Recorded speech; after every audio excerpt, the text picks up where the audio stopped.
Estaba allí, de pie en esa sala imponente, la mesa de mármol negro más grande que un coche y tan fría como la mirada de José. Mi corazón latía desbocado, un tambor en mis oídos que amenazaba con ahogar mis propias palabras. ¿Cómo diablos había terminado yo, Maria Ashbourne, la camarera con olor a café quemado, en el epicentro de semejante locura corporativa? No lo sé, ni siquiera ahora, con el tiempo transcurrido, los detalles se mezclan.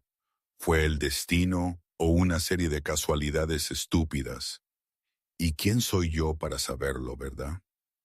José Pereira, ese depredador con traje de diseño, nos miraba con una mezcla de desprecio y furia contenida. Sus ojos, los mismos que un día me habían parecido tan fríos como el acero, ahora estaban fijos en mí, la intrusa. ¿Y esta, quién es?, preguntó, con esa sonrisa de lobo que siempre exhibía. Supongo que el personal de catering se ha perdido. Los miembros de la junta soltaron risitas nerviosas. Aquel hombre, Calixto Navarro, su abogado, un tipo con cara de bulldog y una reputación a juego, se burló. Mi sangre hirvió, pero Carlos me había dicho que no dudara. «Esta», respondió Carlos Santamaría, su voz resonando en la sala, «es la persona que acaba de salvar a esta empresa de tu incompetencia». Aquel silencio, un silencio pesado, como el que precede a una tormenta o quizás a una ejecución. Pero para entenderlo, para entender cómo llegué allí, tenemos que rebobinar, volver a esa mañana fría en Madrid, mucho antes de que mi uniforme de camarera se convirtiera en un símbolo de rebelión. Recuerdo que esa mañana me desperté con el zumbido constante de mi alarma y la misma sensación de urgencia que me acompañaba cada día. Eran las 5 de la mañana y la oscuridad aún era profunda fuera de mi pequeña ventana, en el barrio de Carabanchel. Me puse mi uniforme limpio, aunque con los puños deshilachados, y me hice una coleta apretada. Mis ojos, a mis 24 años, ya mostraban el cansancio de alguien que ha vivido el doble. Hace 3 años, la vida era otra historia. Estaba en la Universidad Complutense, a punto de terminar mi licenciatura en Derecho, especializada en finanzas corporativas y derecho contractual. Veía patrones donde otros veían caos. Leía balances como si fueran partituras. Mi padre siempre decía que tenía el cerebro de un contable con el corazón de un poeta, aunque nunca supe bien qué significaba eso. Pero un día el mundo se vino abajo. El derrame cerebral de mi padre, las facturas médicas que engulleron nuestros ahorros, los préstamos abusivos que nos ahogaban. Tuve que dejarlo todo en mi último año. El título de abogada se convirtió en un fantasma, un doloroso recuerdo que intentaba enterrar bajo turnos dobles, aquí, en la cuchara dorada, y por las noches en un almacén. Todo por mantener a mi padre en esa residencia de ancianos. A veces, cuando las noches eran especialmente largas y el ruido de la ciudad no me dejaba dormir, me imaginaba a mí misma en un despacho elegante, discutiendo contratos multimillonarios. Era una fantasía estúpida, lo sé, un poco de evasión barata. Recordaba a mi padre diciendo, «No te fíes de nadie que suene demasiado bonito». Él se refería a los charlatanes del mercadillo, pero ahora, en mi día a día, la frase cobraba un nuevo y amargo sentido. El brillo falso de una promesa, el atractivo de algo que parece demasiado perfecto para ser real. Y en mi mundo, lo perfecto no existe. Me lo había enseñado a golpes. «Mesa 4 necesita más café, María», me gritó Marco, el cocinero, blandiendo su espátula como un arma. «Voy», respondí, mi voz monótona. Tomé la cafetera humeante y barrí el local con la mirada. La clientela habitual de la mañana empezaba a llegar. Obreros de la construcción, enfermeras agotadas que terminaban el turno de noche. Y él, un hombre que no encajaba. No era solo el traje, aunque era evidente que no era de confección. Yo sabía distinguir entre un traje de El Corte Inglés y la lana italiana hecha a medida. Este hombre vestía miles de euros de tela. Sus gemelos atrapaban la poca luz del local. Eran de platino, discretos, pero era su postura lo que me golpeó. Estaba desplomado, con la cabeza entre las manos, irradiando una desesperación tan profunda que casi podía sentir su peso físico. ¿Qué hacía alguien así en La Cuchara Dorada?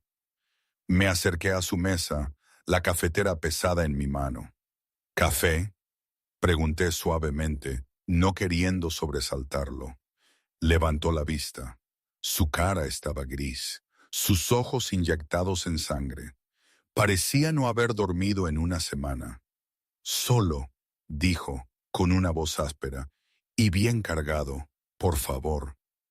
Vertí el café, notando cómo sus manos temblaban ligeramente. Apenas un tintineo de la taza contra el platillo. ¿Noche difícil?, pregunté, manteniendo un tono profesional pero amable. Vida difícil, murmuró, y luego pareció arrepentirse de su desliz. Se enderezó, poniéndose la máscara del hombre de negocios. Gracias, eso es todo. Asentí y me di la vuelta para irme, pero mis ojos se quedaron pegados al objeto sobre la mesa. El portafolio de cuero estaba abierto. Había sacado una pila de documentos gruesos, atados con clips pesados. El encabezado de la primera página era visible. Acuerdo de adquisición y liquidación. Partes: Santa María Aeroespacial y Pereira Holdings. Fecha: 14 de noviembre de 2024. Un escalofrío me recorrió. Santa María Aeroespacial. Leía las noticias financieras, aunque fuera por costumbre, y sabía de qué se trataba. Carlos Santamaría, el hombre que diseñó el motor Valkyria, el titán que estaba siendo devorado vivo por los buitres de las finanzas. Dudé. Vete, María, me dije. Sirves huevos, ya no revisas contratos. Pero no pude. Era una punzada en mi cerebro. Lo vi sacar un bolígrafo Montblanc de su bolsillo. Destapó la pluma, fijando la mirada en la línea de la firma de la última página. ¿Sabe una cosa?, dije, sorprendiéndome a mí misma. El café es gratis si pide el especial, pero parece que está a punto de comprar algo mucho más caro. Carlos levantó la vista, claramente molesto. Perdone. Reconozco el logo, dije, señalando el documento con un leve movimiento de cabeza. Y reconozco esa expresión en su cara. Es la mirada de no me queda otra opción. Mi padre tenía esa cara cuando firmó la hipoteca de nuestra casa justo antes de que el mercado se desplomara en 2008. Carlos soltó una risa seca, sin humor. Su padre era un hombre sabio al preocuparse. Yo estoy a punto de firmar 40 años de legado por 4 chavos. ¿Por qué?, pregunté. No me moví. Marco hizo sonar el timbre para un pedido, pero lo ignoré. ¿Por qué?, suspiró Carlos, necesitando decirlo en voz alta a una extraña para que se hiciera real. Por una cláusula de liquidez, subsección 4, párrafo B. Si nuestros activos líquidos caen por debajo de cierto umbral durante 3 trimestres consecutivos, el tenedor mayoritario de bonos, Pereira, tiene derecho a forzar una venta al valor contable. Ayer incumplimos el umbral por 2 millones de euros. Fruncí el ceño. Mi mente, dormida durante 3 años, de repente se puso en marcha. ¿Valor contable? ¿Contabilidad GAAP estándar o valor de mercado justo? Carlos parpadeó. Me miró fijamente. Disculpe. La valoración, dije, dando un paso más cerca. Si están forzando una venta basándose en un pacto de liquidez, el método de valoración importa. ¿Es el valor contable depreciado o una evaluación del mercado actual? Es el valor contable estándar. Está en el contrato. Carlos hizo un vago gesto hacia la pila de papeles. Mire, señorita, aprecio el interés, pero tengo una reunión a las 8 de la mañana para poner fin a mi vida. Realmente solo necesito beber este café. Me mordí el labio. Miré el reloj de la pared. Las 7:05 AM. ¿Puedo verlo?, pregunté. Carlos me miró fijamente. ¿El qué? La página, la cláusula sobre el umbral. Sígame la corriente. Solía leer estas cosas por diversión antes de que la vida me patara por encima. Carlos me miró, de verdad. Vio la inteligencia ardiendo en mis ojos, un fuerte contraste con la apagada resignación en los suyos. Era un hombre que había hecho su fortuna basándose en su instinto, y su instinto le decía que dejara que la camarera echara un vistazo. «Tiene 5 minutos», dijo Carlos, deslizando el documento sobre la mesa grasienta. El ruido del restaurante se desvaneció. Para mí, el mundo se redujo al texto negro sobre el papel blanco. Era un lenguaje legal denso, diseñado para ofuscar, para aburrir, para esconder el puñal en los detalles. Carlos me observaba. Esperaba que lo mirara y asintiera cortésmente. En cambio, saqué un bolígrafo Bic barato del bolsillo de mi delantal y empecé a recorrer las líneas, mis labios moviéndose en silencio. Subsección 4. Definición de activos líquidos, murmuré. Equivalentes de efectivo, valores negociables, bonos con calificación BBB o superior. Volteé la página hacia atrás, luego hacia adelante, luego de nuevo hacia atrás. Fruncí el ceño. «Señor Santamaría», dije, sin levantar la vista.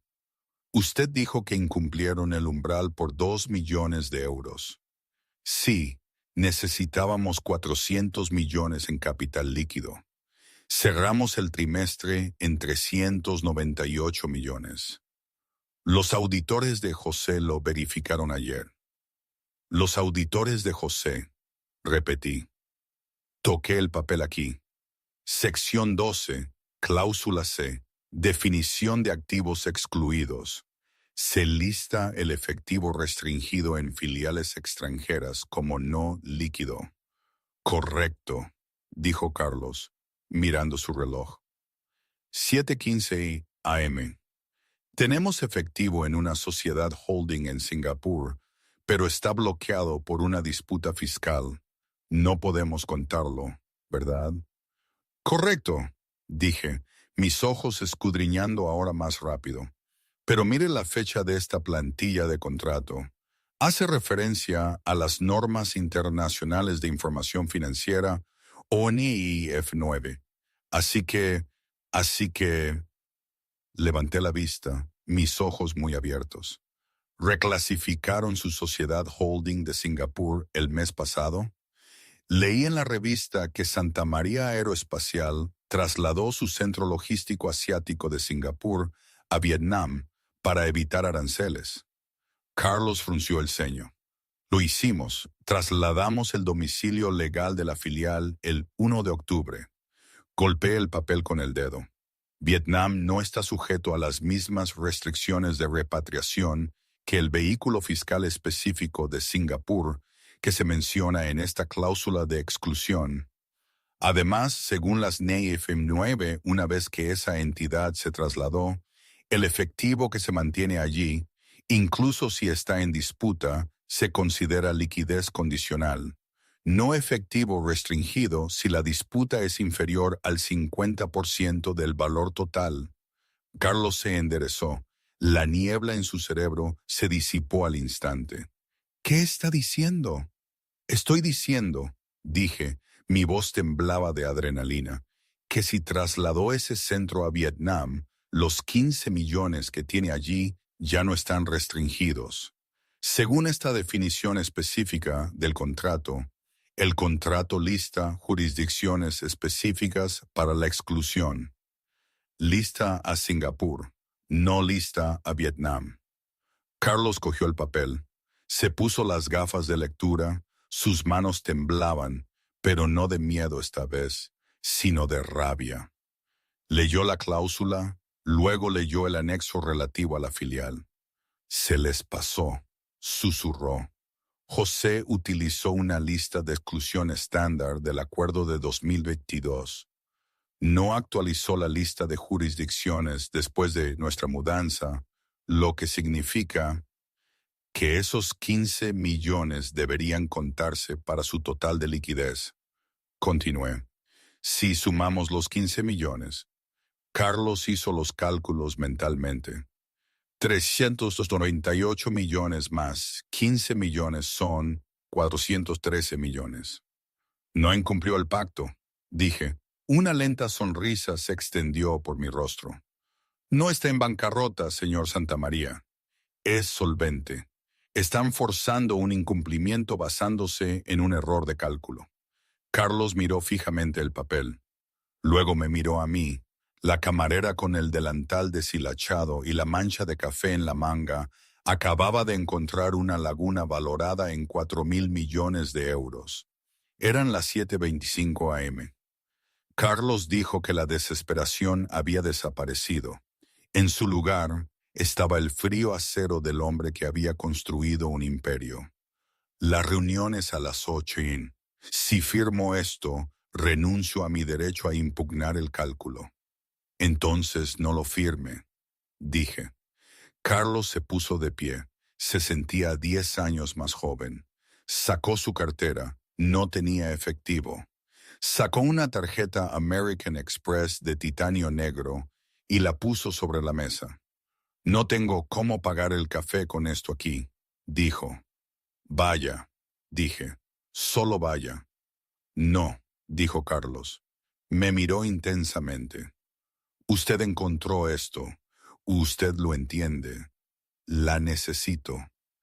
Yo tengo un turno. Marco me despedirá. Señorita, ¿cuál es su nombre? María. María Ashburn. María, si viene conmigo ahora mismo, pagaré sus préstamos estudiantiles. Compraré este edificio. Le daré un trabajo que le pagará más en una semana de lo que gana aquí en un año.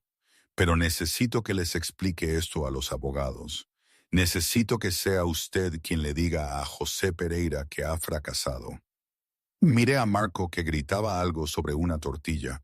Miré la mesa grasienta. Luego miré a Carlos Santamaría, que sostenía la puerta abierta a un mundo que pensé que había perdido para siempre. Me desaté el delantal y lo dejé caer sobre la mesa. Vamos, dije. Carlos agarró su teléfono mientras salíamos corriendo a la calle.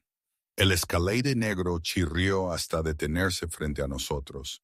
El conductor, con cara de confusión, al ver a su jefe salir corriendo de un restaurante con una camarera. Carlos me empujó al asiento trasero y saltó tras de mí. ¡A la torre!, le ladró Carlos al conductor. Y ponme en contacto con Raúl Domínguez. Dile que deje de llorar y que se vaya directo a la sala de juntas. Vamos a la guerra. Mientras el coche arrancaba hacia la Castellana, Carlos me miró. Dijo que era estudiante de Derecho. La mejor de mi promoción, dije, alisándome la falda. Antes de que se me acabara el dinero.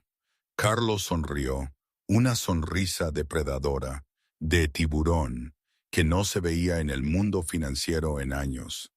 Bueno, la clase ha vuelto a empezar. El interior del Cadillac Escalade olía a cuero cocido y aire filtrado, un fuerte contraste con el olor a bacon quemado y cera de suelo que había dejado atrás en la cuchara dorada hacía solo unos minutos.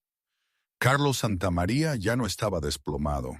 Estaba al teléfono, ladrando órdenes con una ferocidad que hizo que el conductor se encogiera. «Raúl, cállate y escúchame», espetó Carlos al dispositivo. «No me importa si estás en pijama. No me importa si estás escribiendo mi elogio. Baja al vestíbulo ahora mismo». Colgó y se volvió hacia mí.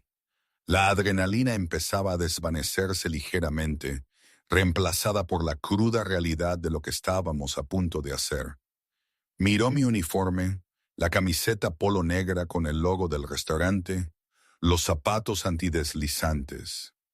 «Tenemos un problema», murmuró Carlos.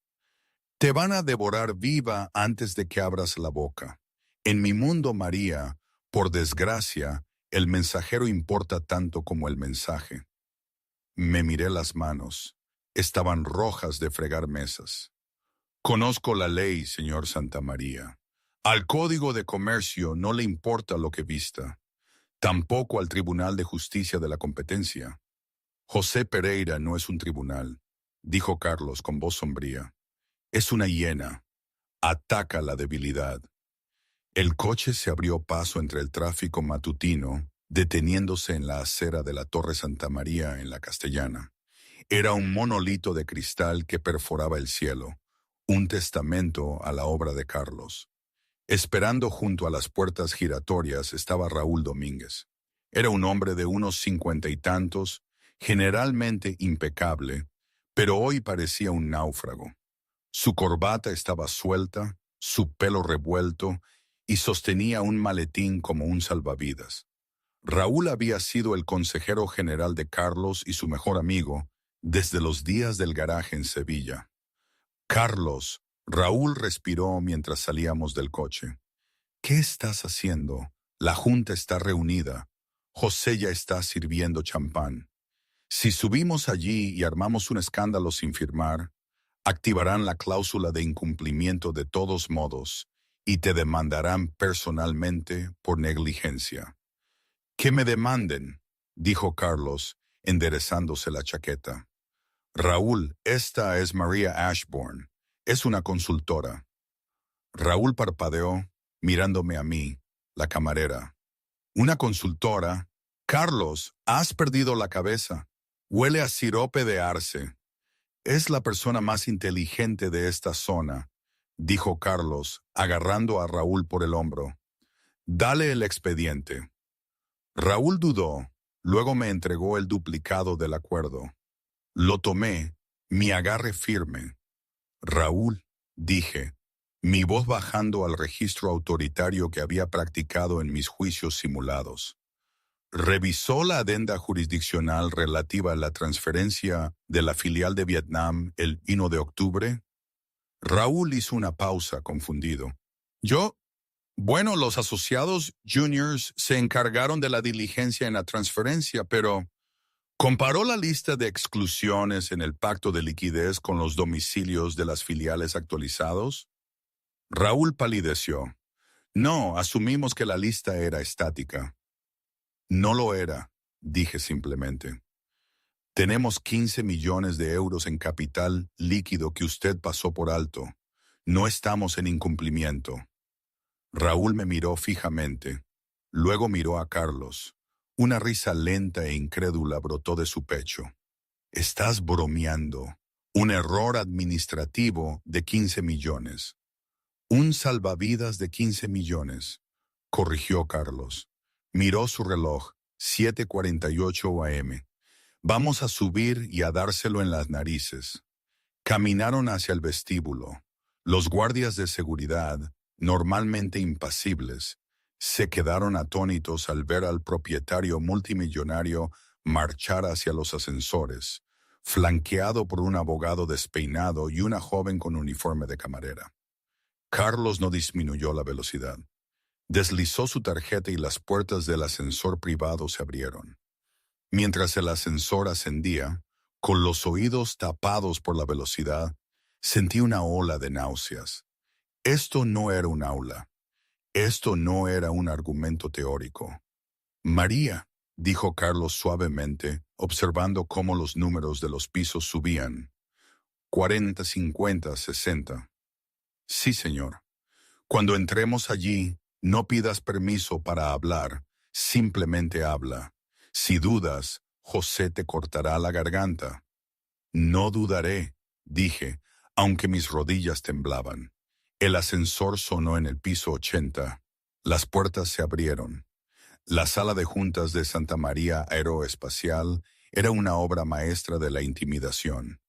La mesa era una losa de mármol negro de 9 metros. Las paredes estaban forradas con maquetas de los jets que Carlos había construido: el Valkyria, el Ícaro, el Strex. 12 personas se sentaban alrededor de la mesa, la junta directiva. A la cabecera de la mesa estaba José Pereira. Era innegablemente guapo, con los rasgos afilados y depredadores de un senador romano. Llevaba un traje azul marino que le sentaba como una segunda piel.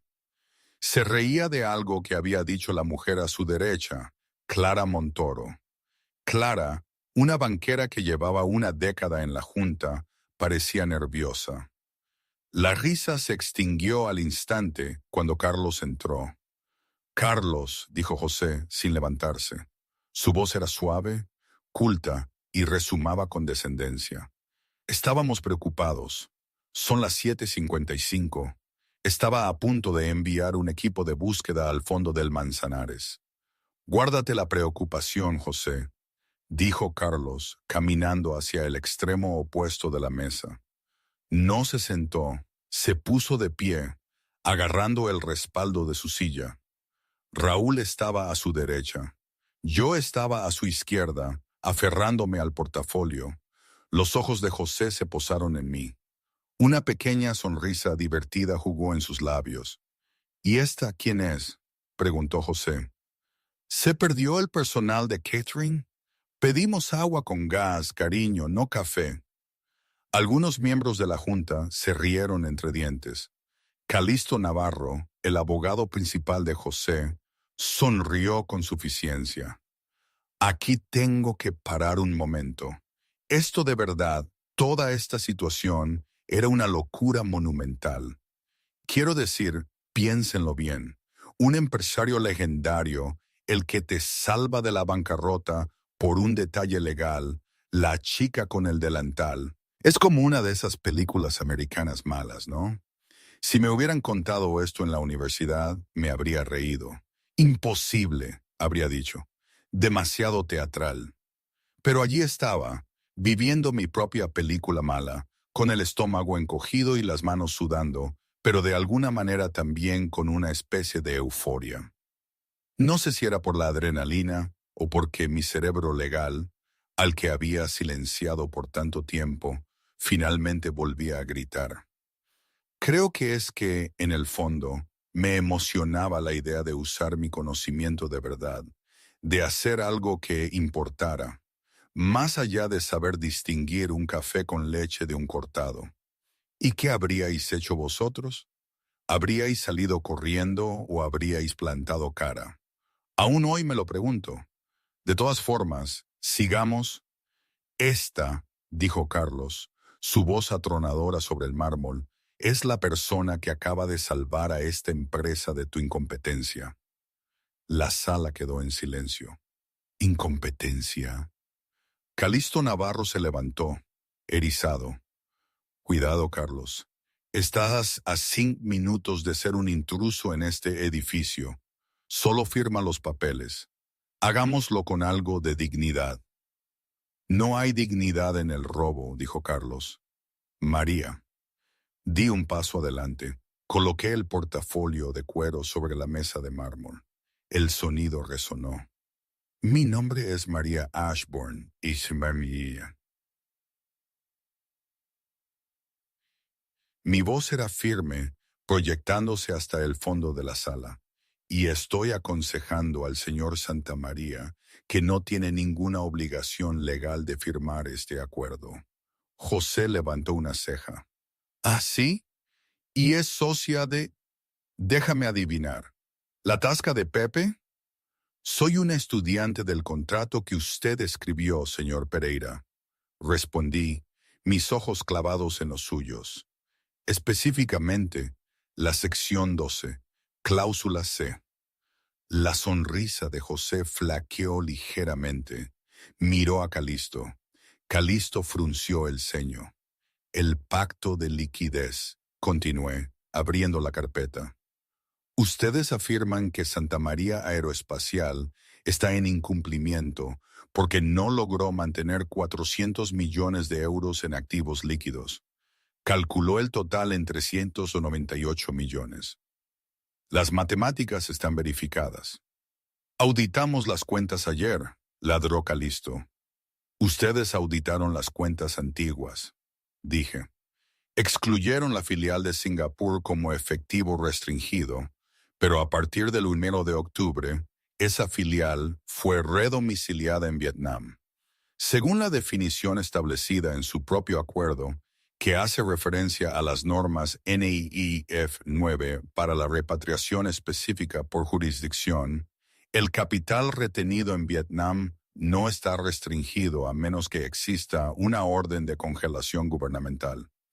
Hice una pausa y miré a Calisto. ¿Existe una orden de congelación, señor Navarro? Calisto abrió la boca, luego la cerró, miró su tableta, tecleando frenéticamente en la pantalla. Nosotros, tartamudeó Calisto. La respuesta es no, dije, lo que significa que los 15 millones de euros en esa cuenta son líquidos, lo que eleva el total a 413 millones. Miré alrededor de la mesa, haciendo contacto visual con Clara Montoro. El señor Santamaría no ha incumplido el pacto, declaré. No hay incumplimiento y por lo tanto no hay adquisición forzada. El silencio que siguió fue absoluto. Se podía oír el zumbido del aire acondicionado. Clara Montoro se volvió hacia José. ¿Tiene razón? José no respondió. Me miraba con una expresión que ya no era de diversión. Era una evaluación fría y calculadora.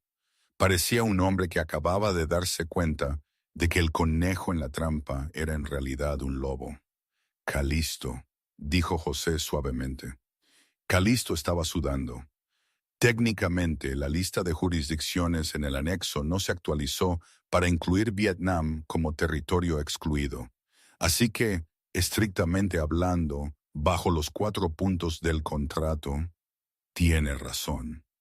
Raúl Domínguez exhaló, dándose cuenta por primera vez. Dios mío, tiene razón. Carlos se inclinó hacia adelante, con las manos planas sobre la mesa. No firmo, José. Puedes llevarte tu adquisición hostil y meterla donde te quepa. Por un momento, pareció la victoria. Carlos sintió una oleada de triunfo que no había sentido en años. Pero entonces José Pereira se rió. Fue un sonido seco y palmoteante. «¡Bravo!», dijo José, aplaudiendo lentamente. «¡Bravo! Un hallazgo verdaderamente inspirado por... ¿Cómo se llamaba? ¿María? ¿La encontraste en la calle? Carlos, ¿es esta tu nueva estrategia? Buscar asesoramiento legal en los cubos de basura. No importa dónde la encontré», dijo Carlos. «El acuerdo está muerto». «¿Lo está?» José se levantó, se abotonó la chaqueta. «Te perdiste el punto, Carlos. El pacto de liquidez era solo la forma fácil de eliminarte. Era la forma limpia. Pero si quieres jugar sucio...» José se volvió hacia la junta. «Señoras y señores, supongamos que la chica tiene razón. Supongamos que tienen 413 millones de euros. ¿Saben cuál es nuestra tasa de quema? Estamos perdiendo 50 millones al mes. Ese colchón de 13 millones nos compra ¿qué? Una semana, 10 días. José caminó alrededor de la mesa, su voz hipnótica. Carlos se aferra a una tecnicidad para salvar su ego. Pero mientras él juega con las palabras, las acciones se están desplomando. Los proveedores se van. Los sindicatos amenazan con huelga. Se detuvo detrás de la silla de Clara, apoyando las manos en el cuero. «Pido un voto de censura», dijo José con calma, «para destituir a Carlos Santamaría como CEO inmediatamente por mala gestión grave y por no asegurar la estabilidad financiera de la empresa». «No puedes hacer eso», gritó Raúl. Necesitas una causa. La causa es el precio de las acciones, espetó José, su máscara resbalando por un segundo. Ha perdido el 60% de su valor en 6 meses. Tengo los votos, tengo los poderes. Miró a Carlos. Son las 8:10 a.m., Carlos. El acuerdo de bancarrota te habría permitido irte con un paquete de indemnización y tu dignidad. Si la Junta te despide, te vas sin nada. Sin paracaídas dorado, sin opciones sobre acciones, sin nada. Carlos miró a los miembros de la Junta. Los vio dudar. Tenían miedo. Les importaban sus dividendos, no la verdad. Clara, preguntó Carlos, me conoces desde hace 30 años. Clara bajó la vista. Carlos, los números son terribles. José tiene un plan para reestructurar con capital privado. Tú no tienes un plan. Tengo el motor Valkyria, suplicó Carlos. Se certifica el mes que viene. Ha sido el mes que viene durante 2 años, interpuso Calixto Navarro. Observé cómo la sala cambiaba de opinión. La victoria legal se evaporaba. José estaba pivotando del derecho contractual a la política corporativa y estaba ganando. Volví a dar un paso adelante. Señor Pereira, dije. José se dio la vuelta. Usted no es miembro de la Junta. No tiene voz aquí. Seguridad, sáquenla. 2 guardias cerca de la puerta dieron un paso adelante. ¡Esperen!, grité. Señor Pereira, usted dijo que los proveedores se están yendo, específicamente Titanium Dynamics. José entrecerró los ojos. Cancelaron su contrato ayer. Fallo crítico en la cadena de suministro. Culpa de Carlos. Sáquenla. ¿Por qué cancelaron?, pregunté rápidamente. Porque no pudimos pagar el depósito, dijo José, aburrido. No, dije, mi mente volviendo a la pila de papeles que había memorizado en el restaurante. Vi la lista de proveedores en el portafolio. Titanium Dynamics no es un contratista independiente. Fueron adquiridos la semana pasada. Miré a Carlos. ¿Quién los adquirió? Carlos frunció el ceño. Yo no lo sé. Una empresa fantasma. Me volví hacia José. Señor Pereira, Pereira Holdings es dueña de la empresa fantasma que compró a nuestro principal proveedor. La sala se quedó mortalmente silenciosa de nuevo. Si usted es dueño del proveedor, dije, mi voz se elevó, y usted les ordenó cancelar el contrato para causar deliberadamente una crisis en la cadena de suministro, eso no es mala gestión del señor Santamaría. Miré a los miembros de la Junta. Eso es incumplimiento del deber fiduciario. Es autoengaño y es sabotaje corporativo. Si votan para despedir al señor Santamaría basándose en una crisis que el señor Pereira fabricó, todos ustedes serán responsables de demandas de accionistas que les dejarán secas sus cuentas personales.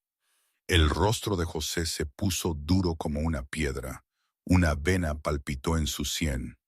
Eso es una mentira, sisió José. Una mentira infundada y calumniosa. ¿Lo es?, intervino Carlos, viendo la abertura que le había labrado. Raúl, saca el registro de propiedad de Titanium Dynamics ahora mismo. Raúl buscó a tientas su portátil. Esta reunión ha terminado, gritó José, golpeando la mano sobre la mesa. Volveremos a reunirnos cuando Carlos deje de pasear sus fantasías. Siéntate, José, dijo Clara Montoro. Su voz era tranquila, pero sonó como un látigo. Miró a Raúl. Revisa el registro, Raúl. Si José saboteó nuestra línea de suministro para forzar una adquisición hostil, no solo votaré en contra de él, llamaré yo misma a la SEC. José miró a Clara. Luego me miró a mí. Por primera vez, parecía realmente asustado, pero yo sabía que aún no estábamos a salvo. Demostrar la propiedad de una empresa fantasma llevaba tiempo, tiempo que José usaría para destruir pruebas. Necesitamos los correos electrónicos, le susurré a Carlos. Necesitamos demostrar que dio la orden. Carlos asintió. La batalla no había terminado. Acababa de pasar a las trincheras. Tienes 1 hora, Carlos, dijo Clara, mirando su reloj de diamantes. Muéstrame pruebas de que José es dueño de ese proveedor. Si no puedes, te destituiré a las 9:15 a.m. Las puertas de la oficina privada de Carlos se cerraron de golpe, sellando el zumbido de las secretarias asustadas que había fuera.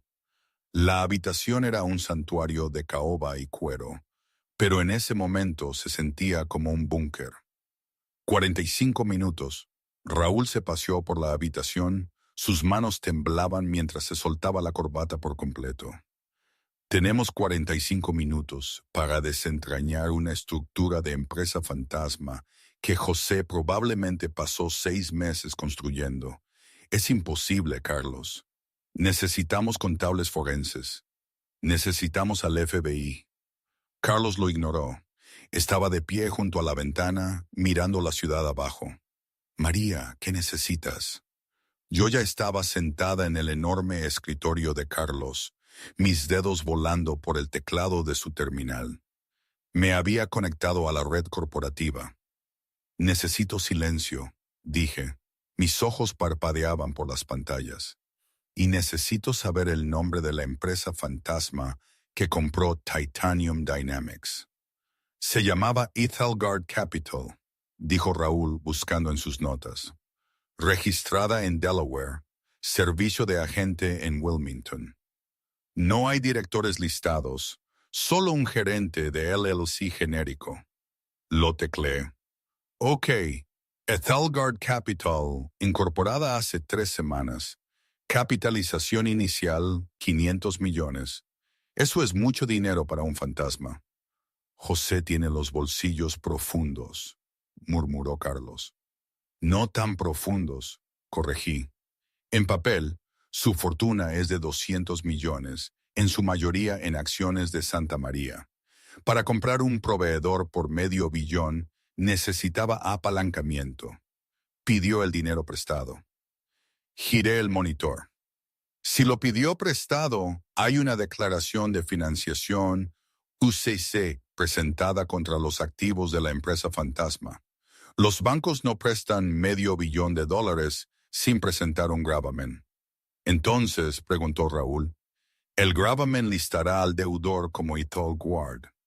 Sí, dije, una chispa de intensidad en mis ojos. Pero listará la parte garantizada, el banco y, lo que es más importante, los documentos del préstamo a menudo hacen referencia a un garante si la empresa fantasma no tiene historial crediticio. Hice clic en la base de datos de la Secretaría de Estado de Delaware. Una pantalla de pago apareció. Carlos se inclinó y tecleó su número de tarjeta de crédito sin dudarlo. El documento se cargó. UCC1, Declaración de Financiación. Deudor. Ethelgard Capital LLC. Parte garantizada. Ironshore Private Equity. Ironshore, Carlos frunció el ceño. Los conozco. Son agresivos. Financiaron la adquisición hostil de Orion Heavy Industries el año pasado. Mire la descripción de la garantía. Señalé la parte inferior de la página. Todos los activos del deudor, incluyendo, pero no limitándose a, el 100% del capital de Titanium Dynamics.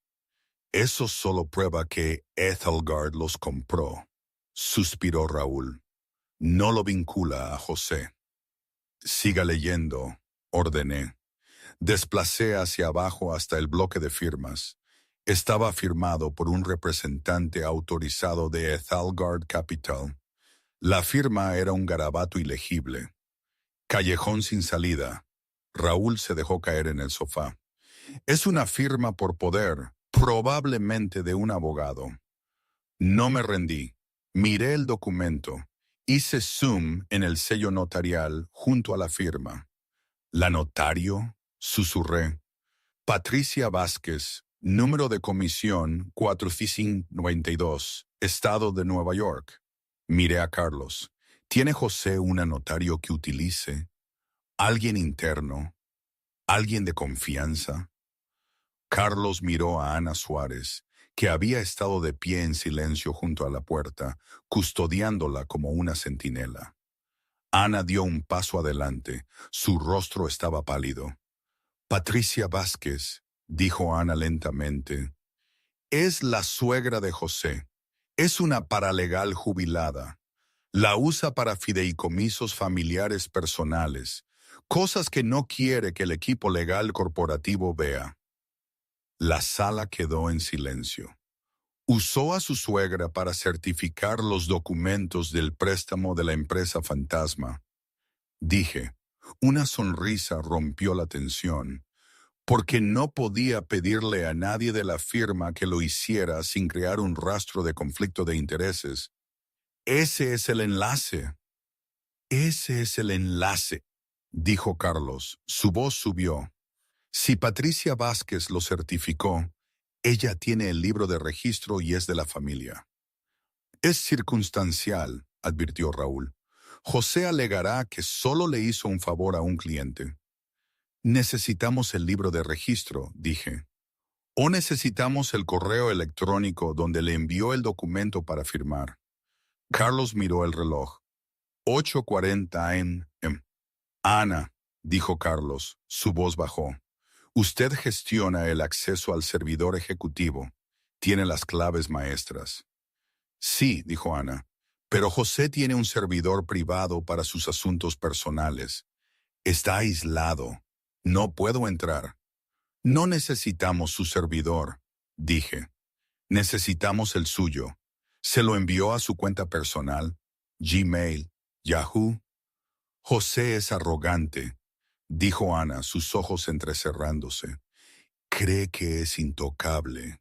Envía cosas a la familia de su esposa todo el tiempo desde su correo electrónico de Santa María, porque cree que nadie se atreve a ordenarle. Ana se acercó al escritorio. Apártate, me dijo. Ana se sentó. Sus dedos eran un borrón. No era solo una asistente. Era la guardiana de la torre. Tenía privilegios administrativos que ni siquiera el CEO cuestionaba. Buscando correo saliente. Destinatario Patty Vázquez,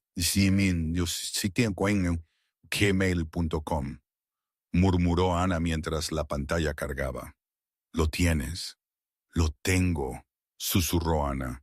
24 de octubre. Asunto. Por favor, firma y devuelve lo antes posible. Proyecto urgente. Abrió el archivo adjunto. Era la garantía del préstamo para Italguard Capital. Y allí, en la última página, listado como el garante en letra pequeña, bajo la línea de la firma, estaba un fideicomiso personal. El fideicomiso revocable de Pereira. Él garantizó el préstamo personalmente. Jade tuvo que hacerlo. La empresa fantasma no tenía activos todavía. Puso sus propias acciones de Santa María como garantía para comprar al proveedor, para sabotear la empresa, para hacer bajar el precio de las acciones. Acoró su propia garantía, dijo Carlos, atónito por la audacia. Si la acción cae demasiado, le piden un margen. Necesita que esta adquisición se produzca hoy para pagar el préstamo. No es solo un saboteador, dije. Está en la ruina. Si este acuerdo no se cierra, se declara en bancarrota. Carlos agarró la página impresa mientras salía de la impresora láser. Todavía estaba caliente. 8:55 AM. Vamos a colgarlo, dijo Carlos. Esta vez no corrieron. Caminaron. Carlos abrió el camino, sosteniendo la única hoja de papel como una espada. Yo caminé a su lado, con la cabeza en alto. Raúl lo seguía, abotonándose el cuello, con la apariencia de un hombre que acababa de presenciar una resurrección. Cuando llegaron a las puertas de la sala de juntas, el guardia se interpuso. El señor Pereira dio órdenes, dijo el jefe de seguridad con una expresión de disculpa. No habrá interrupciones hasta que concluya la votación. Apártate, Gerardo, dijo Carlos suavemente. O le explicarás a la policía por qué obstruiste una investigación federal de fraude de valores. Gerardo dudó. Miró a Carlos, el hombre que le había dado un bonus de Navidad todos los años durante una década, y luego a las puertas cerradas. Se apartó. Carlos abrió las puertas. La sala estaba en medio de una votación nominal. El señor Henderson vota sí, decía la secretaria corporativa. Señora Montoro. Clara Montoro miraba sus manos. Levantó la vista cuando las puertas se abrieron de golpe.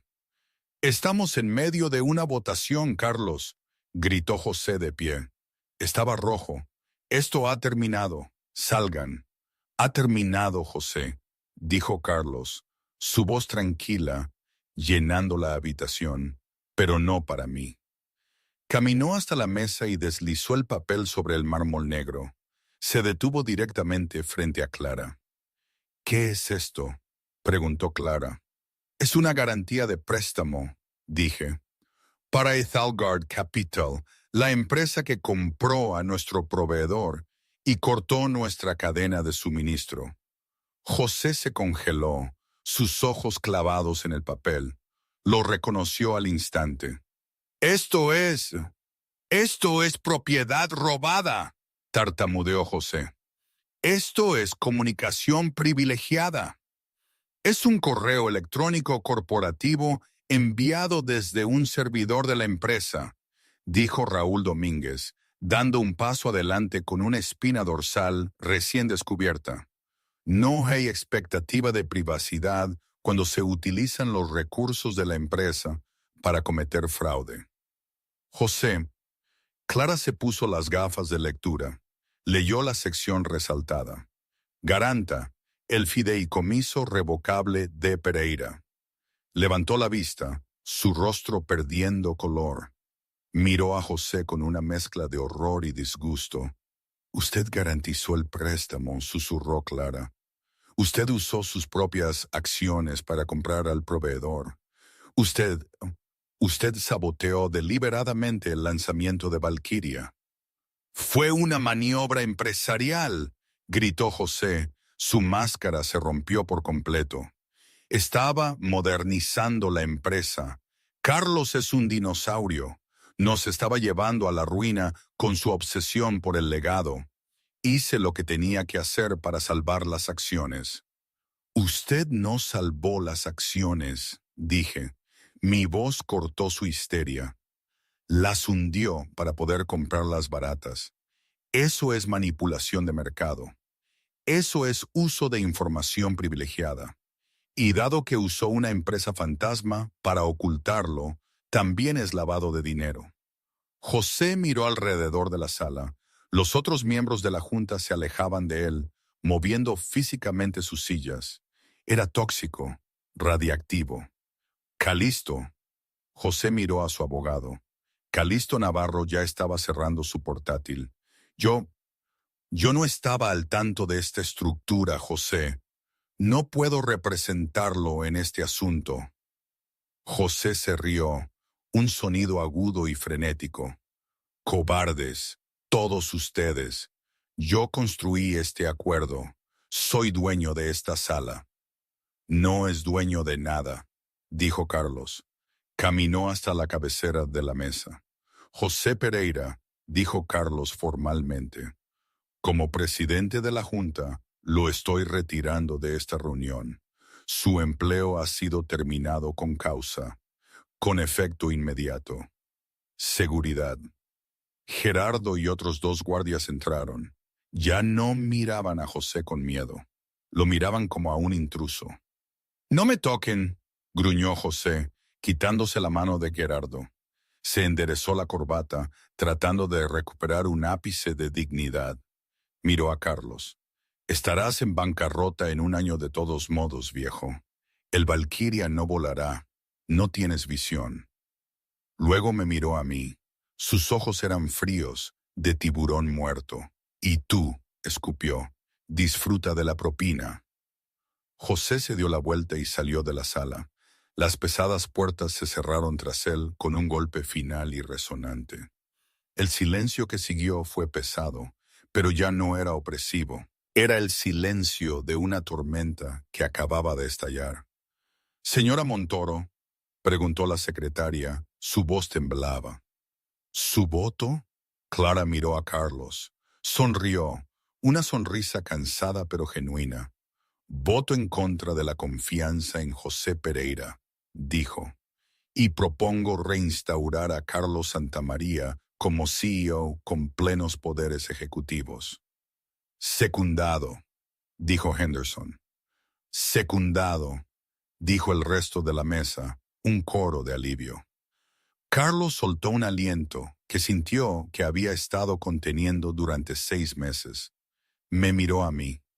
Yo estaba apoyada contra la pared, exhausta, sosteniendo mi bandeja de café vacía. Me hizo un asentimiento, una promesa silenciosa. 5 semanas después, la nieve de diciembre en Madrid no era la romántica ventisca que muestran las películas. Era un granizo horizontal y cortante que convertía la Castellana en un túnel de viento. Pero dentro del Skunk Works, el apodo del subnivel de IPSD de la Torre Santa María, hacía calor, olía a ozono, aceite de máquina y café recién hecho. Yo, María Ashburn, pasé mi credencial temporal por el punto de seguridad. La luz se puso verde con un satisfactorio pitido. No llevaba mi uniforme de camarera. Llevaba un abrigo de lana a medida sobre un blazer azul marino y pantalones, un atuendo que había comprado tímidamente, sintiéndome una impostora en el probador. Todavía revisaba las etiquetas de precio por costumbre. Mi corazón se aceleraba ante cualquier cosa de más de 50 euros. Aunque mi cuenta bancaria me decía que ya no tenía que preocuparme. Pasé por las filas de ingenieros agachados sobre terminales CAD. La atmósfera había cambiado. 5 semanas atrás, este piso había sido un mortuorio, silencioso con la anticipación de los despidos. Ahora era eléctrico. Las voces eran fuertes, las discusiones apasionadas y las risas, risas reales y espontáneas, rebotaban en las paredes de acero. Encontré a Carlos Santamaría no en el ático ejecutivo del piso 80, sino en el Glass Bay 4, una cámara de pruebas con vistas al enorme prototipo del motor Valkyria. Carlos no llevaba su traje. Estaba en mangas de camisa, su corbata abandonada en una mesa de trabajo, y tenía una mancha de grasa en la mejilla. Discutía con un joven ingeniero sobre la curvatura de las palas de la turbina. «No se trata del coeficiente de arrastre en el vacío, hijo», decía Carlos. Sus manos se movían animadamente. «Se trata de cómo maneja el cizallamiento a 9.000 metros de altura. Siente el metal. Tiene que respirar». Levantó la vista y me vio de pie al otro lado del cristal. Su rostro se abrió en una sonrisa genuina, de esas que llegan a los ojos, arrugando profundamente las comisuras. Le dio un golpecito en el hombro al joven ingeniero, le susurró una última instrucción y salió del compartimento. «María». Carlos se limpió la mano con un trapo antes de ofrecérmela. «No pensé que vendrías. Pensé que tal vez habías cogido el dinero y te habías escapado a una isla tropical. Dios sabe que yo lo habría hecho». «Lo pensé», admití, estrechándole la mano. Su agarre era firme, otra vez calloso, ya no la mano suave y temblorosa del hombre del restaurante. Pero las islas tropicales se vuelven aburridas, y yo quería ver si era cierto. Sí que era cierto, que el Valkyria es real, que no era solo una desesperada excusa para salvar las acciones. Carlos se rió. Señaló la enorme máquina detrás del cristal, una bestia cromada de energía potencial.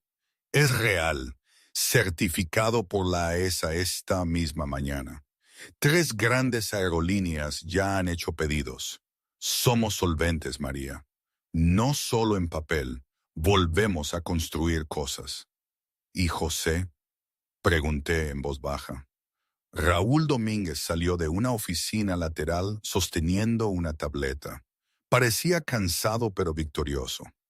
José está intentando explicarle a la Audiencia Nacional por qué no debería ser puesto en prisión preventiva.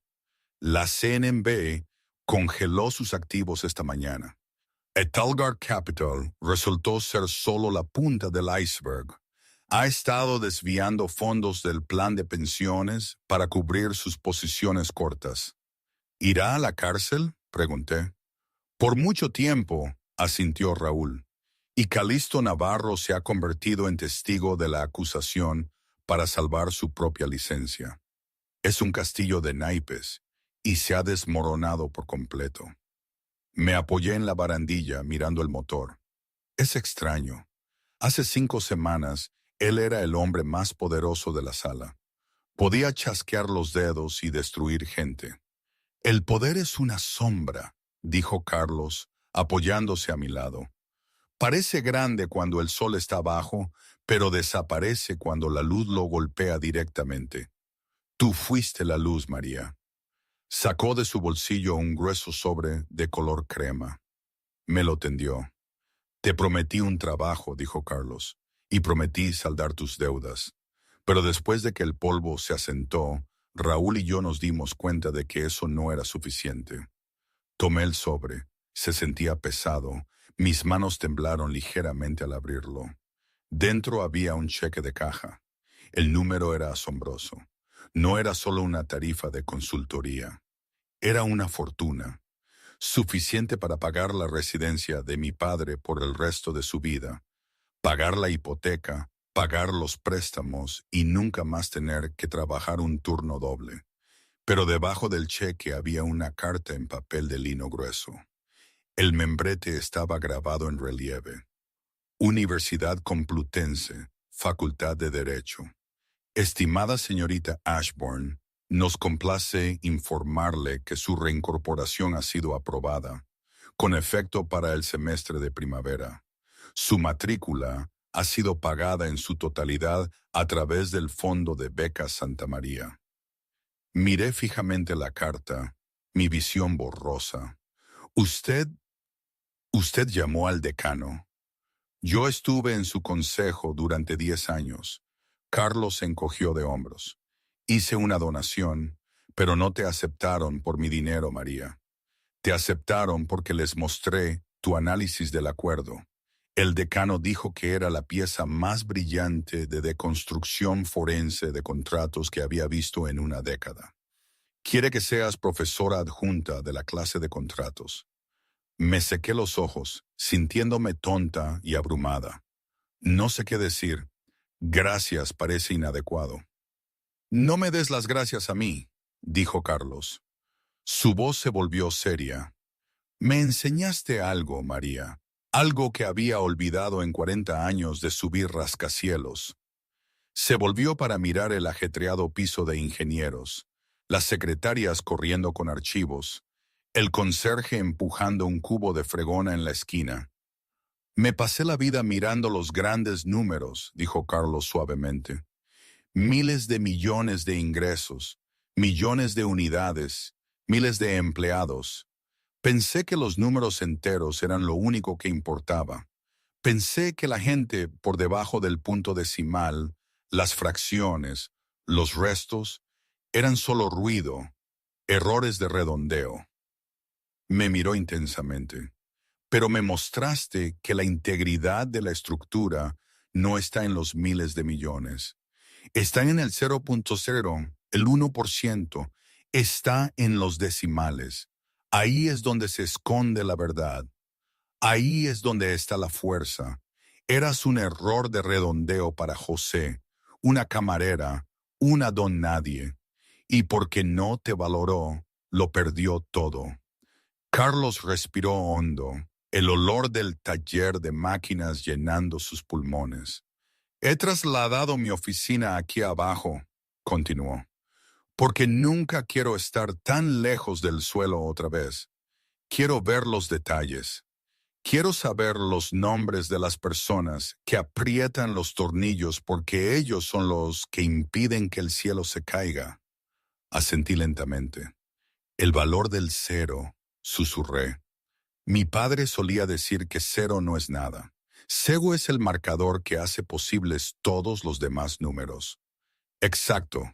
Carlos sonrió. Volvió a meter la mano en el bolsillo, pero esta vez no sacó dinero. Sacó una sencilla tarjeta plateada. Esto es para el edificio, dijo Carlos. Ven y ve cuando quieras. Usa la biblioteca, usa el gimnasio, y cuando te gradúes, esta oficina, la que está al lado de la mía, te está esperando. Asesoría legal para Santa María, si la quieres. Tomé la tarjeta. Miré el cheque, la carta y la llave. El peso de mi pasado, la lucha, el miedo, el agotamiento, parecieron levantarse de mis hombros, alejándose como el vapor de las rejillas de ventilación del motor. Tengo que terminar mi carrera primero, dije. Una confianza recién descubierta enderezó mi columna vertebral. Y tengo una clase de contratos que enseñar, pero manténme el asiento caliente. Lo haré, prometió Carlos. Me di la vuelta para irme, pero me detuve en la puerta. Miré al multimillonario en mangas de camisa, rodeado por el ruido de la creación, con un aspecto más feliz de lo que jamás le había visto. Señor Santamaría. Llámame Carlos María. Carlos, sonreí. Su café estaba horrible esa mañana. Debería poner una máquina mejor aquí abajo. Carlos echó la cabeza hacia atrás y se rió, un sonido estruendoso que se elevó por encima del zumbido de las turbinas. Anotado. Primer punto de la agenda. Salí del Skunkworks y entré en el ascensor. Mientras ascendía al vestíbulo, observé cómo subían los números, pero ya no miraba el destino. Pensaba en el viaje, en los detalles y en la hermosa y aterradora precisión de la verdad. Salí al frío cortante de Madrid, pero no sentí el frío. Detuve un taxi, sin mirar el taxímetro por primera vez en mi vida. Universidad Complutense, le dije al conductor. Y tomé el camino largo. Quiero ver la ciudad. Mientras el taxi se fusionaba con el río de luces traseras, Maria Ashburn no miró hacia atrás. Miró hacia adelante, lista para escribir su propio contrato con el mundo. Uno en el que cada cláusula, cada coma y cada persona importaran. ¿Y hoy qué? Pues no lo sé. A veces pienso que fue lo mejor que pudo pasarme. Otras veces me pregunto si no cometí un error, si debería haber cogido el dinero y huir. Probablemente ambas cosas. Así es la vida, ¿no? Nada es blanco y negro, nada es perfecto, pero al menos es mía. Y en este mundo de miles de millones y grandes cifras, creo que aprendí que la verdadera magia, la verdadera potencia, siempre se esconde en los pequeños, esos que muchos ni se molestan en mirar.